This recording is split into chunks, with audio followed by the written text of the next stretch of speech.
Well, good morning, everyone. This is Frederick Winsness with NetHope. I want to welcome everyone to another NetHope Solution Center webinar, and the third in a row organized by the NetHope Crisis Informatics team. Today, we're going to talk about crowdsourcing and your organization's your organization's greatest challenges in a crunch, and certainly.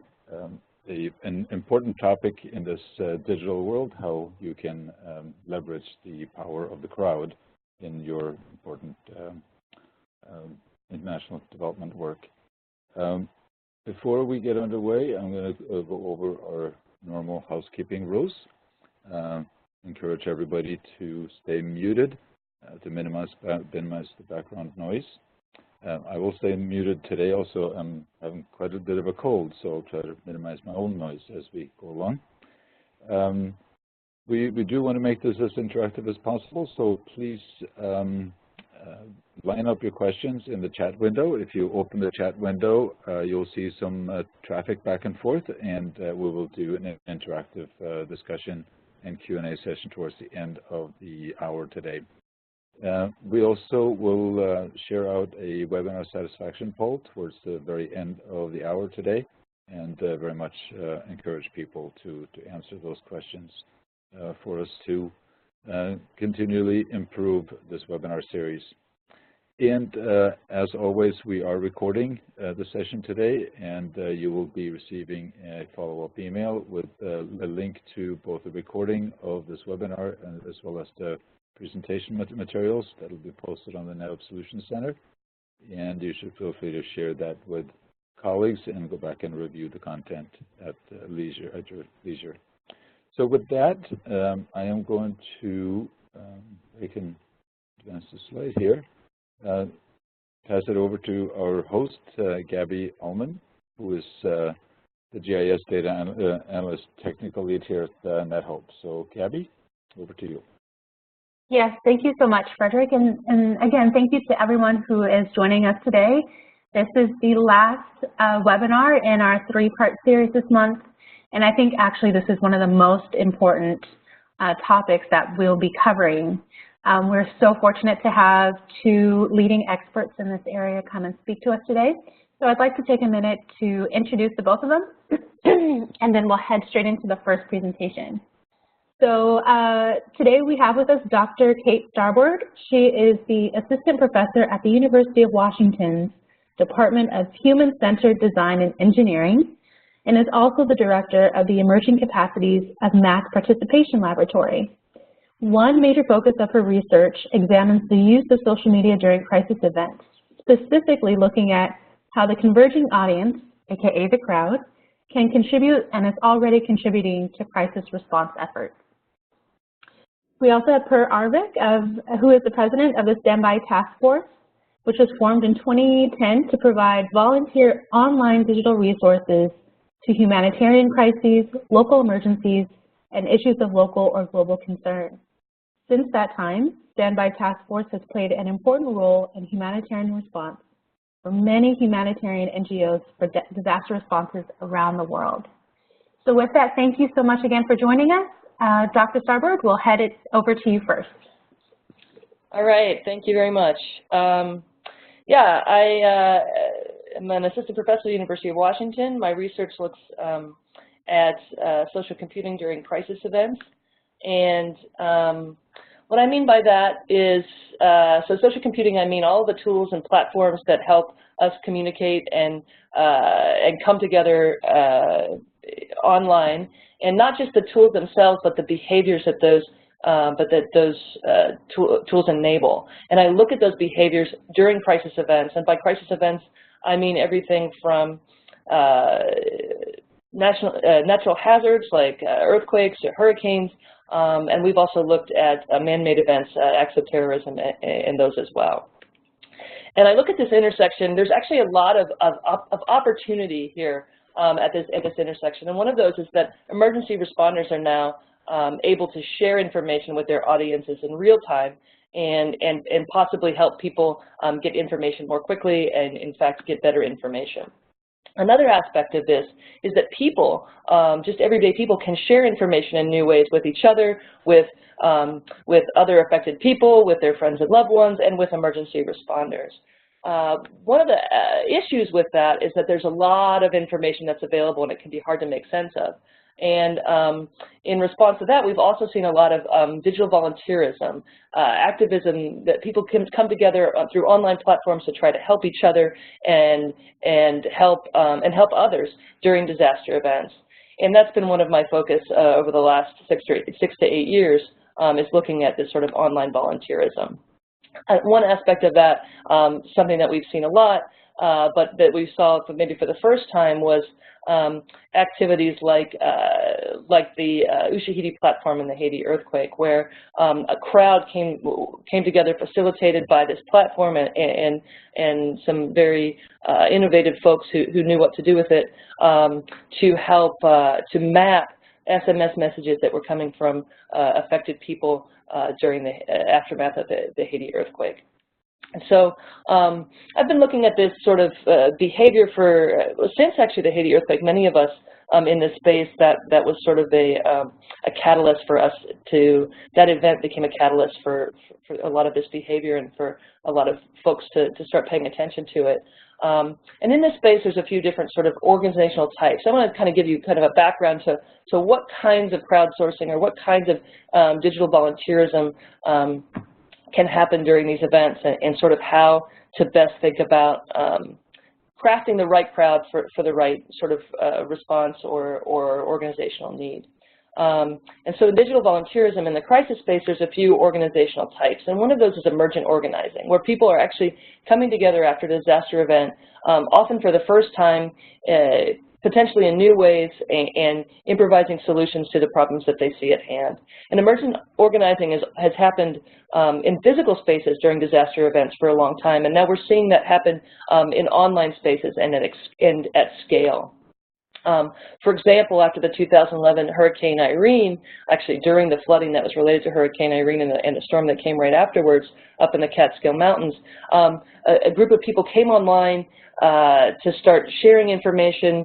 It was facilitated by a couple of journalists, but they recruited help, and they started sort of curating information to make sure people could get the information they needed, right? So there's a lot of information available during a disaster event, but it's often hard for the people that need it to find the right information. And so this crowdsourcing effort tried to help people find the best information and get that into the hands of people who needed it, including things like, reports of people who were trapped, or people asking about certain cities, asking about family members in certain places, could someone check on them? And this kind of information was being shared and curated by a crowd.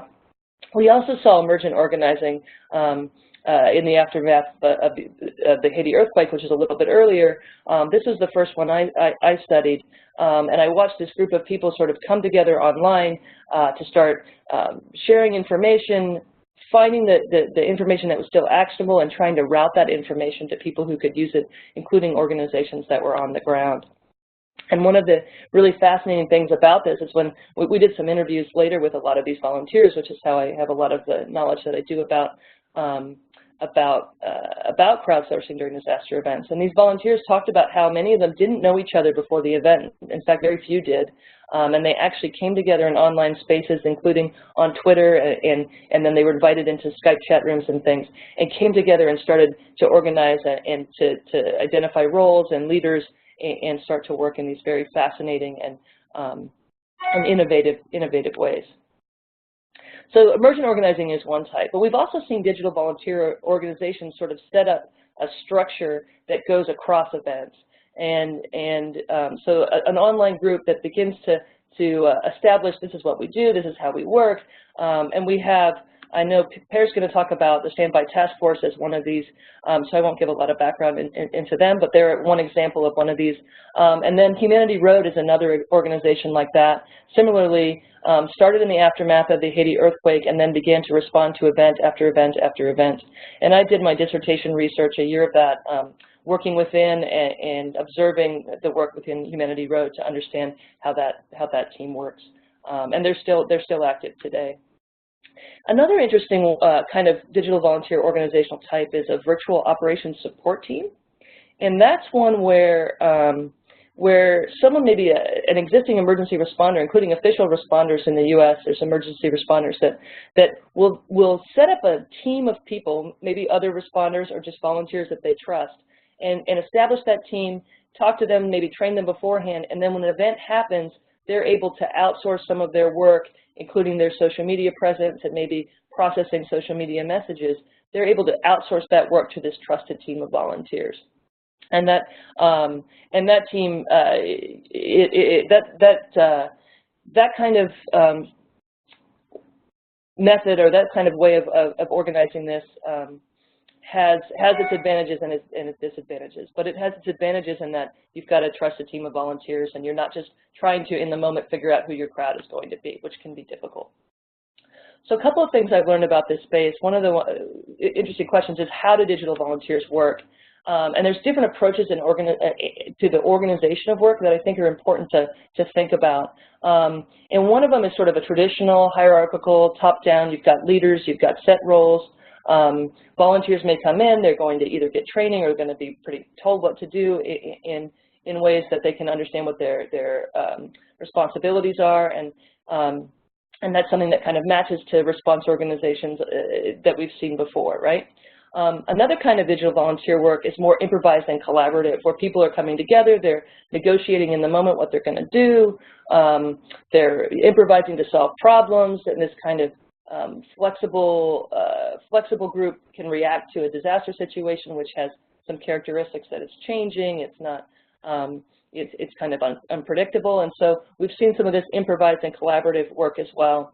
And then we've seen this number 3 type, which is kind of well matched to online environments, and it's got some interesting, again, benefits and challenges, and that is sort of the idea of crowdsourcing, the routinized micro tasks distributed across many people, where you've got a group of volunteers and they might not work directly with each other, directly with you, but you give them these tasks, they finish the task, you take their work back and assemble that into a product.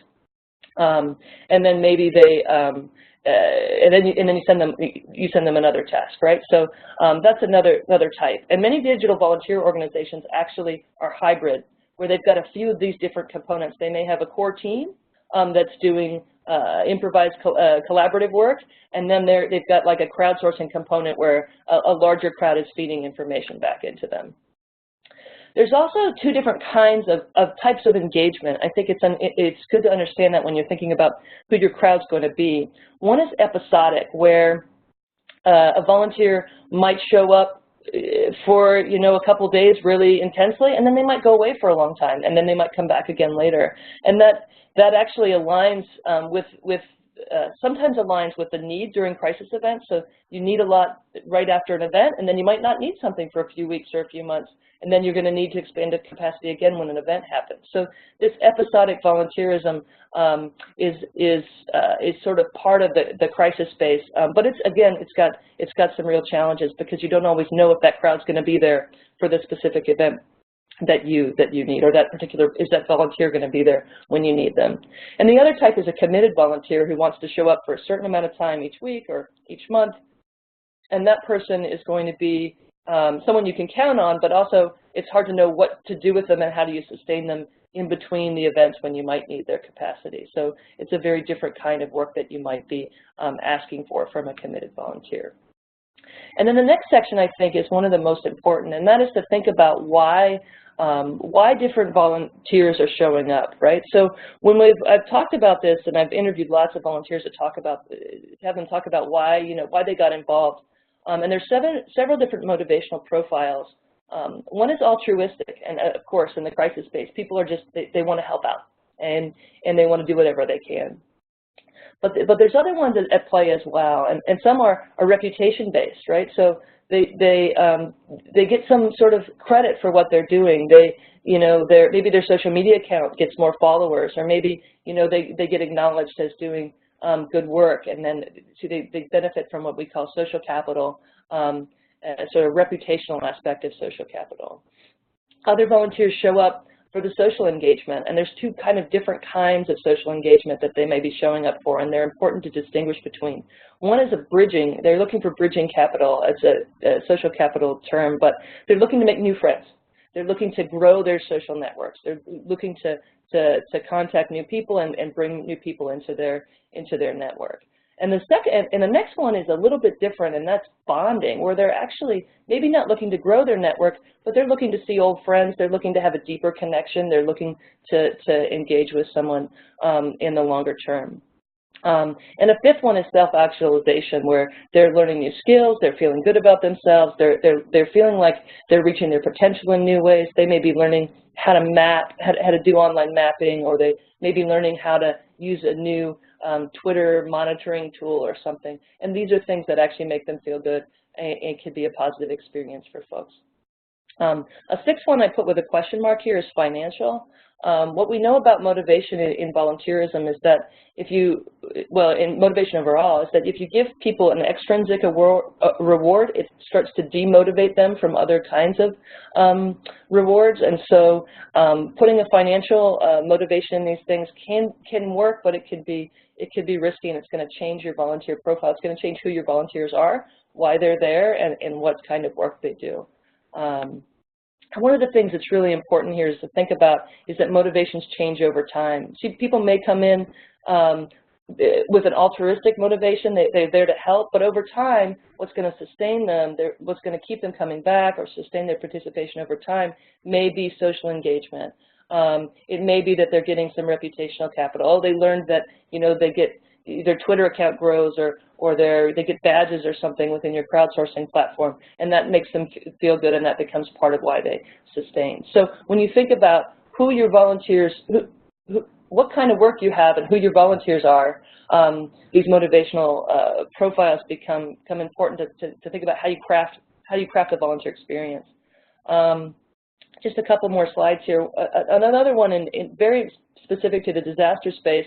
There's some specific drivers for disaster-related volunteerism that often map to why people show up, especially episodic volunteers, and that are things like the connection to the affected location, previous experience with a similar event, relevant expertise, including knowledge about that location. So after the Haiti earthquake, we saw a lot of people that were in the diaspora of, they had lived in the area and they weren't anymore. And they were able to be remote, and so they were connected, not affected by the disaster, but they had all this local knowledge that they could share with folks. And so those kinds of things can be, your crowd for one event may be slightly different than your crowd for another crisis event, depending on where that expertise lies. And it can be beneficial to be flexible enough to include some of these experts for a specific kind of event. So the last thing I want to talk about is to think about this holistically and kind of think about who your volunteers are, why they're there, and what kind of workflows you have.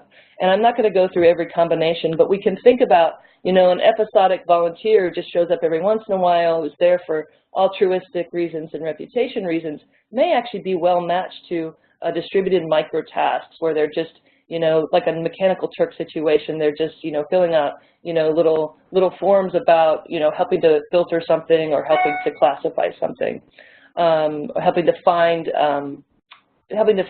actionable information or something like that. But an episodic volunteer who's coming for social bridging to make new friends, or even for social bonding to talk to people, they're going to want a situation where they have more interaction. So distributed microtasks might not work for them. They might want something more like hierarchical or lateral organizing. Similarly, a committed volunteer who's there for social bonding, altruistic reasons, is going to want to be in a situation where they're interacting with people and where they're doing, work where they can talk to people and interact with them.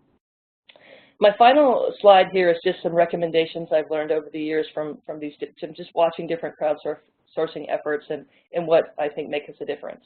The first one is training, especially in the crisis space. When we talk to volunteers, they're very nervous about making mistakes. They want to feel confident about what they're doing. When they don't feel confident, they go home, they disappear, they leave the organization. So training them and helping them understand that they're doing the right thing is really important. Second thing is an opportunity for social engagement is really helpful for sustaining participation over time. And that social engagement can be just a back channel chat room where people can meet to talk about their kids or their cats or whatever it is, that gives them the sense of community around the organization. And that's really, I think, been important for the organizations that I've seen be successful. The next one is visibility, and I mean that about visibility of work.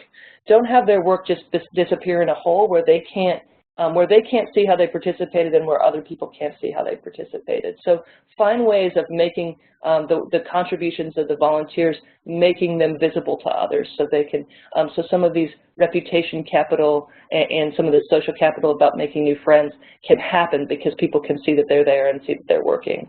And the last one is one I've seen mistakes made a lot in crowdsourcing, and that is not giving feedback to the volunteers about how their work was used, and if you don't have a good measure for how it was integrated into the larger response efforts, at least show them what the products that they're making are, especially if they're just one piece of a whole.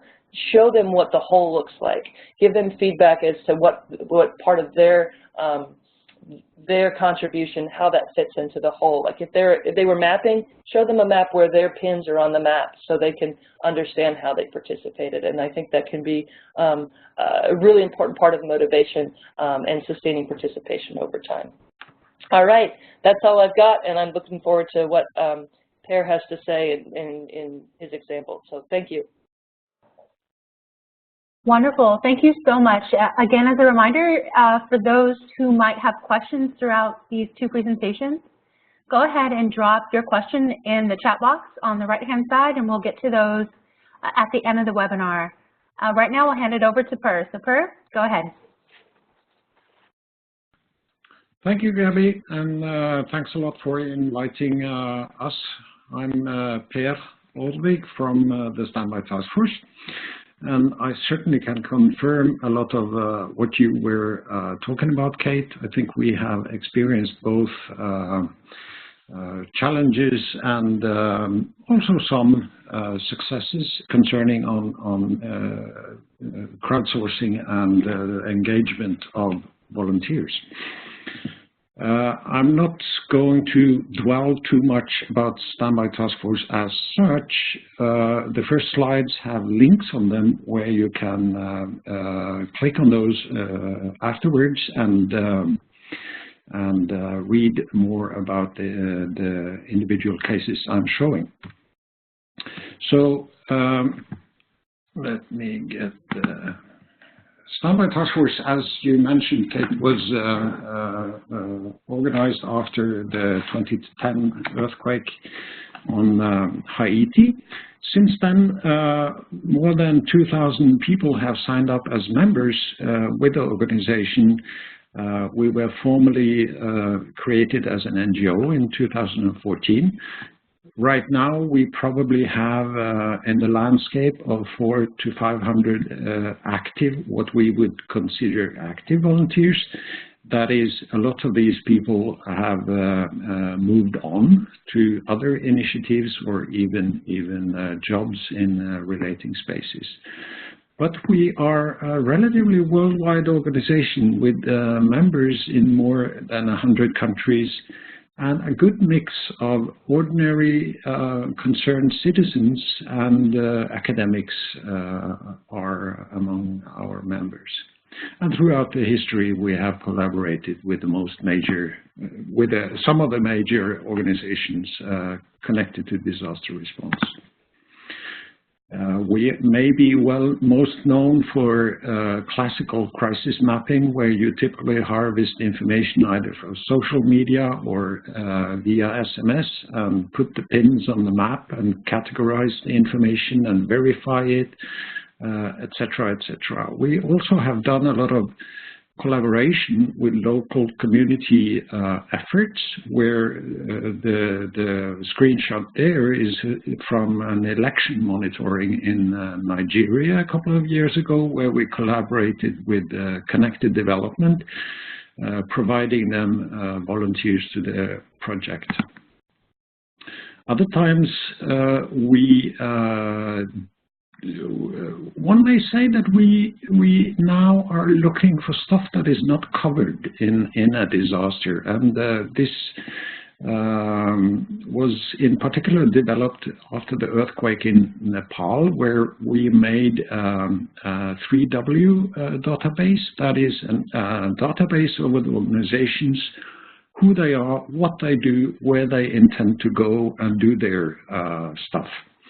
The dashboard shown here is from organizations active in the migration situation in Europe in 2015, and it's Simon Johnson from British Red Cross who made this beautiful dashboard.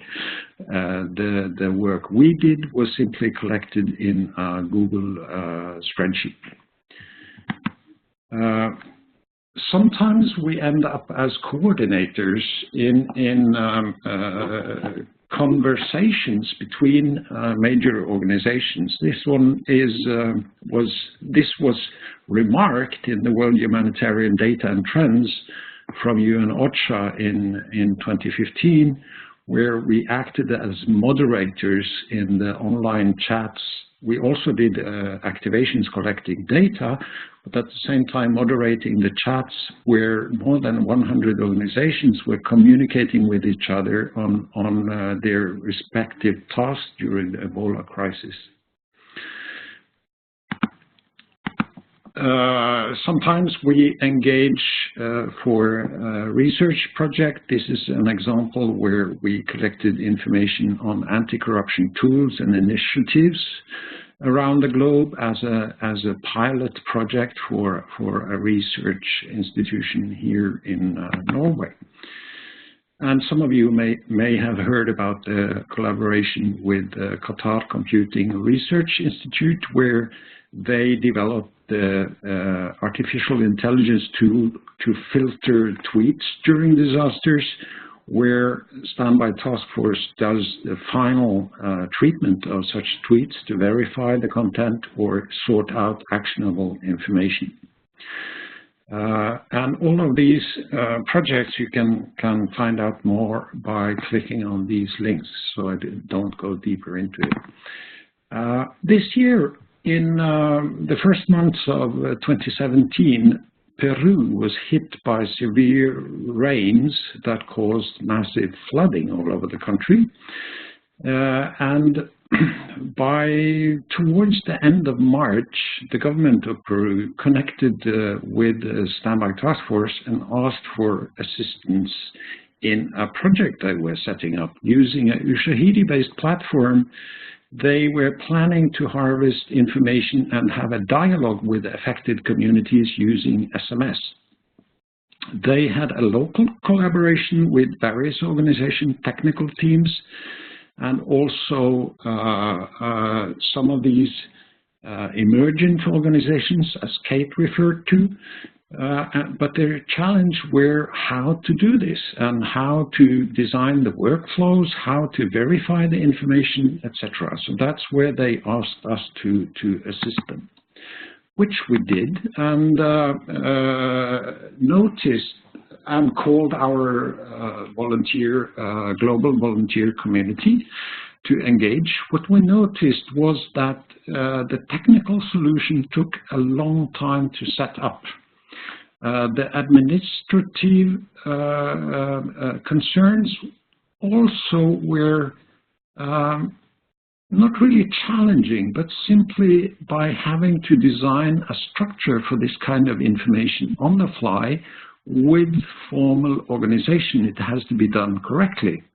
So if it is done correctly, then it quite often takes some time. Whereas you see ad hoc organizations are modifying on the fly as they go, a formal system maybe demands more structure.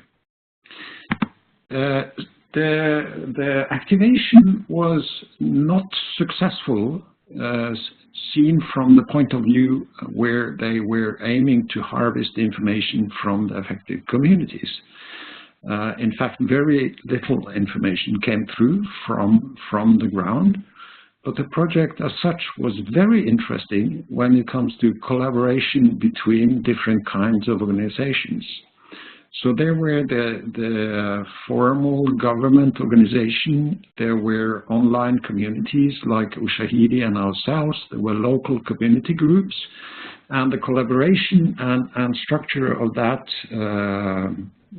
was for us a very interesting learning experience, and an experience we not very often encounter. We usually work from distance and are not too intimately engaged with local authorities or local groups. So what we noticed during this one matches in part the concept we are working on, which we call the disaster help desk. What we noticed was that local responders may lack routines to set up and run these kind of platforms fast enough. Local community groups or emergent organized groups may not be well connected to the online community or to international resources that could be available for the information during a crisis. And of course, disaster responders who are actually on the ground hardly have the time to search or engage in this online information exchange. So all this leads relatively well up to the concept we are working on right now. So the Disaster Help Desk is meant to be a platform that is fast to set up during or after a sudden onset disaster.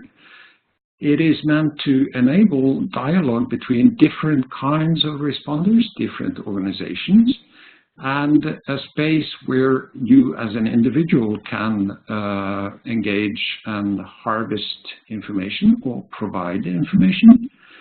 And thirdly, and maybe quite relatively important, is that we plan to make it a space where the affected communities, local organizations or diaspora communities can be more systematically included in the information sharing during disasters. And of course, share information that is already known and available online. So the existing structure in a major international major disaster where the international community responds is typically that you have the formal organizations more and more collaborating and sharing information through open collaborative tools, such as they share information through the HDX UN-OCHA platform. They they talk with each other through Skype and Slack, share tasks through free online tools such as Trello or Google Docs, and the online communities are communicating with these formal responders and are present in their shared online spaces. So the Disaster Help Desk concept is certainly not going to replace this, but be an extension of it maybe, or systematized extension of it by enabling to communicate back and communicate with, for example, a tweeter who is sitting close to the crisis. What we have in Standby Task Force, what we have previously done is simply harvest this tweet, categorize it, and share it with the response community. What if you could talk back to this individual, ask for more information or ask for specific information, and by that including more sources for reliable information during crisis. What we also noticed, in particular, we noticed during the Nepal earthquake, is how engaged the diaspora community are in such disasters, and where their capacity could be better made use of by providing information or acting as volunteers in such situation. There we are. So this is simply a visualization of the same concept, where I put the logos of some random organizations and tools, where the new concept then includes this quick dialogue with either informers, a dialogue where responders or organizations can ask really simple, down-to-the-earth questions, and that these questions probably are asked by several different organizations, but they are not accumulated anywhere. So by accumulating questions and answers, maybe this could be a new dimension to crowdsourced crisis information sharing. What we think about is to do this, to use off-the-shelf tools to create the platform and combine the crisis-related direct questions with references to already existing information. And Standby Task Force, as an online volunteer organization, can of course not do this on their own, but need a close collaboration with formal responders and formal organizations. And it's also, of course, needed to be communicated about through the channels available. What it would take to set up a platform like this is probably a small team of staff to be able to maintain and prepare for different kinds of disasters, and in activation a team of coordinators to be able to guide volunteers who maybe are there for the first time, and as Kate mentioned, provide them with the social community, with the support during the activations. We will always see new volunteers who never participated in these kind of things for every disaster that happens. So behind this project is the core team of the Standby Task Force. The ID comes from Nick Brown, who is with Engage Spark in the Philippines. He's currently working for IOM in Kabul in Afghanistan. We have gathered together an advisory group to help us to develop the concept. And we are still in a relatively early phase of the project, but we certainly noticed that this is not something that Standby Task Force can do by its own. We are still a non-funded, totally volunteer organization, and therefore neither have the financial power nor the formal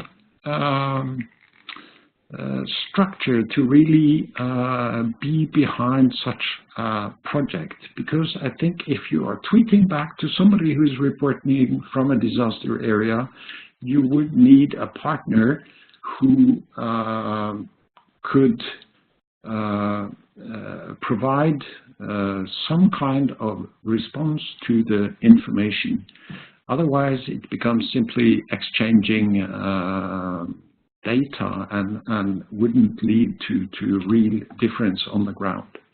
So we are seeking various kinds of partners We have an aim to create a tiny project and make a test project to evaluate whether this concept is worthwhile pursuing, and eventually to adjust the roadmap for it.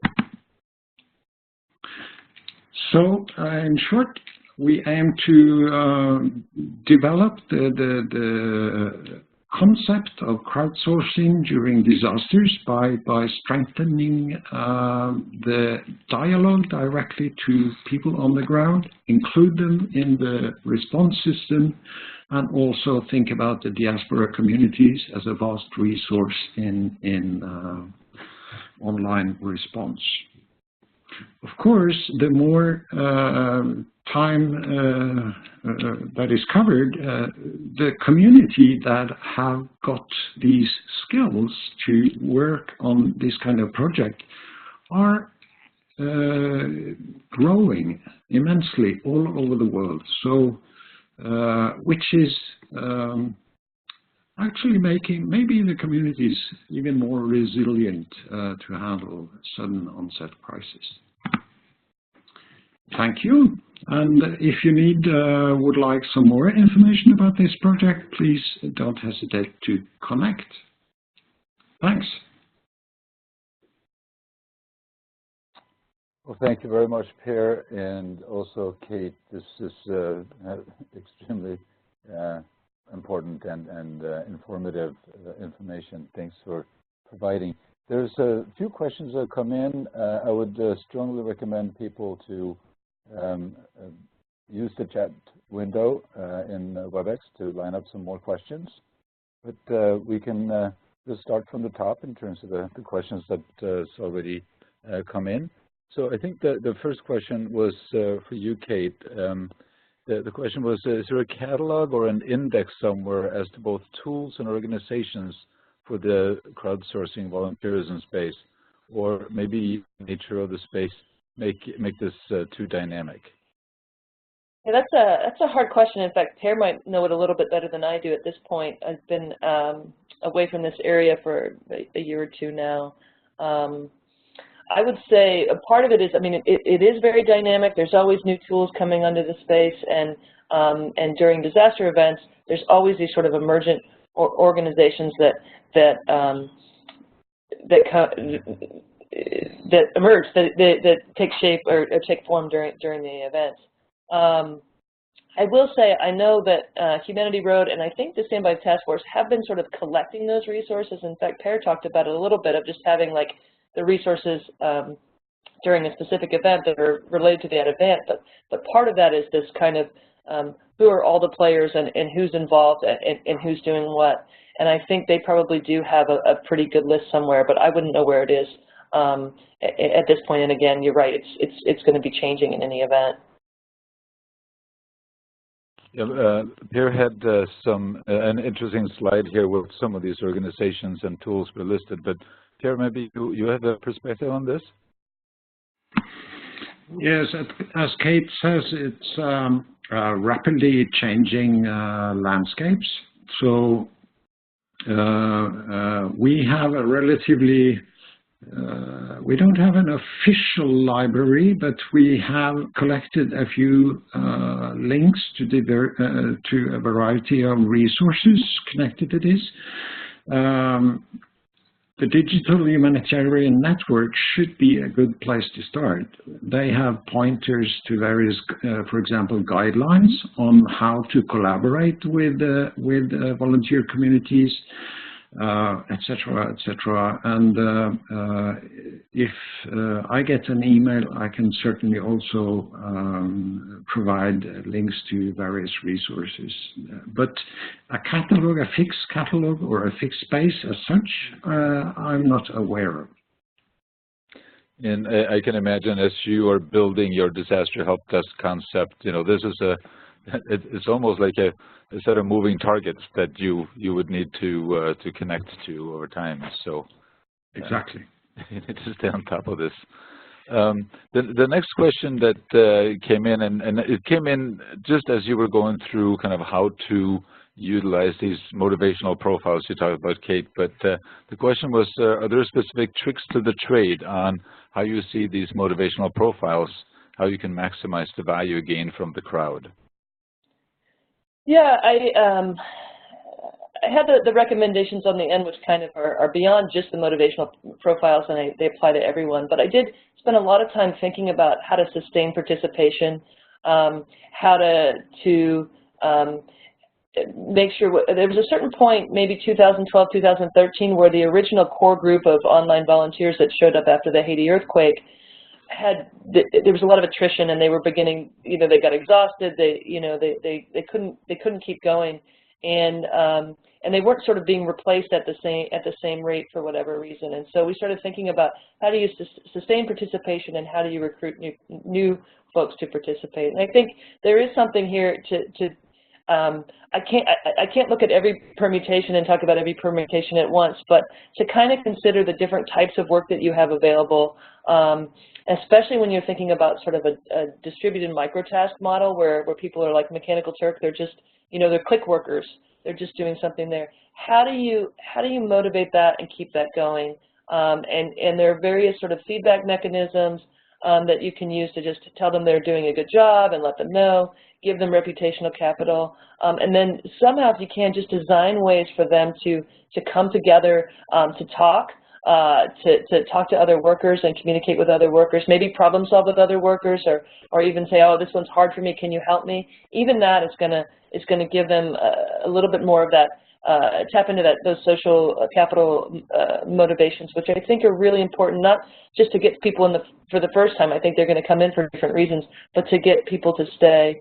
And a good volunteer that knows what they're doing is worth a lot more than someone who's just showed up for the first time, unless they are coming and have a specific skill set. So so it is something interesting to think about as you're thinking about what will my crowdsourcing effort look like, to think about how these different motivational profiles might fit in. I don't know if Pierre has any perspectives here also. That you mentioned in your the early part of your presentation, you were talking about that some of this volunteerism may actually lead people to start a career within more structured organizations. And yeah, Pierre, do you have thoughts around this motivation piece? Yes, absolutely. We are constantly more or less thinking about this motivation part, where we as the core team of Standby Task Force struggle to find the time to facilitate our community. That is, to support them, to invent or create or maintain systems that help sustain the volunteers. What we also notice is that a lot of, directly, the people who have been very much engaged with the Standby Task Force, quite a few of them end up in organizations who discover the online information space as an efficient tool for their particular organization. So yes, some of them have got their careers, partly due to the volunteer work done with the Standby Task Force. But I think also the landscape of crowdsourcing, and certainly crisis in connection to crisis, is developing. So what was seen as innovative and brilliant in 2010 is now what happens every day. Any local community make a crisis map and start to collect information. So then the organizations who are established in this field will always seek new challenges or new methodologies to work, and Standby Task Force is certainly there, always testing out new stuff. Fantastic, thank you. The next question was specifically for you, Pierre, I think, but and I think you answered the question, but I'll repeat it anyway. Is a disaster help desk platform available today, and if so, where would we find it? or maybe a better question given your talk was, how can somebody potentially get engaged in developing it? Yes, we both need some financing to get this off the ground, but also we would need support or endorsements from organizations who say, yes, this sounds like an interesting project and we could certainly make use of it. If we created the disaster help desk all by ourselves, I feel we wouldn't be well enough connected to the formal response community or the formal NGO communities to make use of it, because that is the social landscape is maybe half the concept. The technical part of it is not very complex to set up. The training of volunteers is a serious matter, but the relation to other organizations is very important. So we are actually seeking, if you look at the, I think it was the third last slide, maybe? Yes. We are seeking various kinds of collaborations to get this on the air. So that's a follow-up question for Kate. This is interesting. It sounds like, you know, what you're getting into is a very much of an inter-organizational type of collaboration. Kate, in your research, did you come across you know, organizations, the need for not only getting the individual volunteers out there, but various organizations coordinating their work and benefiting from crowdsourcing? In the crisis space, I think I'm interpreting your question correctly, but maybe not. But in the crisis space, I think this has been a core problem from the very beginning, is that there have always been multiple organizations that are coming into the space, and they don't necessarily know how to work together or how to best leverage the inputs that are being generated by the emergent organizations, and even some of the other virtual volunteer organizations that were showing up in places where the physical responders didn't recognize what their capacities were or recognize what they were capable of doing, right? So I think this has been a core problem from the very beginning of digital volunteerism from 2010 on, in that the bricks and mortar, I guess I could call them that, but the physical humanitarian responders, the traditional humanitarian response and emergency response groups, didn't quite know how to coordinate with some of the online or digital volunteer groups, and there were multiple digital volunteer groups that came in doing different things. So I think this problem that Per's talking about addressing with the disaster desk, I think is a very important one. I look forward to see how they try to solve it, or at least, you know, make some progress towards solving it on that collaboration side, the inter-organizational collaboration. Yeah, Per, just chime in here. Just as you were talking, it sounds like your help desk concept could potentially be such a coordinating platform as well, to draw multiple organizations dealing with the same within the same disaster and coordinate across various types of activities. We at NetHope we saw some experience with the use of drones or UAVs in Nepal, and at least I wasn't personally involved, but there was a lot of overlap. A lot of people came in with this technology. There was very little coordination. Maybe with a platform like yours, you'd be able to understand what other people are doing and do things in a complementary way rather than duplicating effort. Is that one of the goals, you think, Per, with your platform? Yes, absolutely. And there are platforms that have been created. For example, the APAN platform, which is a platform where both civil society and military organizations are allowed to share information and work together. But these platforms in today's social media landscape and online landscape, platforms that are designed to serve a specific organization seems to be too closed for the reality. The reality is very transparent, very fluid, and doesn't follow any organizational boundaries. So the need for a platform where you have the eyes and ears open to the world as it is, I think, with skilled individuals as gatekeepers, as assistants, as guides, I think the time is there to start thinking about such tools. Very interesting. We do have time for a couple more questions, and we have them lined up in the chat window. While we're addressing those, I'm going to activate the webinar satisfaction poll here, if WebEx cooperates with me. But you talked a little bit about activation, Pierre, and maybe I'm sure Kate has suggestions around this also. But when you activate these platforms or activate the crowds, how do you do this? Is this a manual task, or are you using some kind of artificial intelligence or algorithms to know when to activate these tools and these efforts? Yeah, we nowadays basically activate through two different directions. Either we are asked by somebody, it could be an individual, it could be an organization. In the case of Peru, it was a government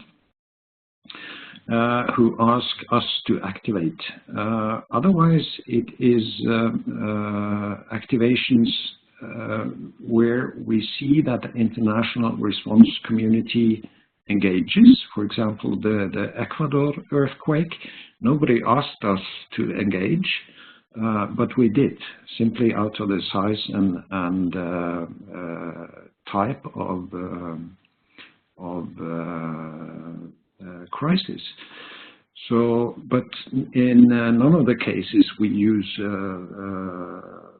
algorithm to activate standby task force. That is totally manual and totally interpersonal. Yeah. Interesting. Yeah, I do understand there's, you see demonstrations either by a Tableau or Click or Microsoft Power BI of them, monitoring certain hashtags or conversations out on Twitter. And I was thinking maybe those they look like cool demonstrations, and they show how you can digest a lot of data in a short period of time. I thought maybe this might be a useful thing in terms of, finding out when these types of platforms, these types of activities should be set up and started. Yes, this is true. And what we also notice are that the giant companies like Facebook and Google and Microsoft, as you mentioned, are entering this space of humanitarian-oriented use of data. Their capacity on calculation and automated systems are unbeatable. So we are actually looking in other directions. When Facebook triggers their people finder or these things, it's of course based on algorithms, but we need to find other directions to work, because you simply can't compete with their computational powers. Or at least take advantage of their tools and take advantage of the same data sources. Absolutely. Kate, any thoughts on your end? We're getting to the top of the hour, so we're looking it looks like we're almost done. But no, I think it's interesting that we keep asking, can we find an automated solution to something that we're already crowdsourcing? But I think there are some ideas for using tools to maybe send messages, but I think it's really important because just a number of false positives and things that in the crisis space, even for any kind of AI that we're using to process data, that we do have human decision makers, especially when you have access to a trained crowd in the disaster space. I think it's really important to send those inputs to a group who makes a collective decision about those things, and that seems to be what Per's describing there about how the standby task force still works. That's certainly how my lab works when we're deciding whether or not to do research on a specific crisis event. Is we've got some tools that might ping us, but we're still going to make a decision ourselves about how to approach a different event and whether to sort of go into an action kind of phase. Exactly. Well, thank you very much. We are over the time limit, and we need to respect people's time. Gabby, any last minute words from you? Yes, just thank you once again. And for those that have been listening in and we're taking notes, we'll also be posting recaps on our Solution Center. So in the coming days, be sure to check that out. And if you have any questions in the meantime, or would like to see webinars on other topics that are of interest to you, let us know. Well, thank you very much, everyone. We wish you a great rest of your day, afternoon, morning, evening, wherever you might be. Take care, and we'll be in touch soon. Bye-bye. Thank you. Bye-bye.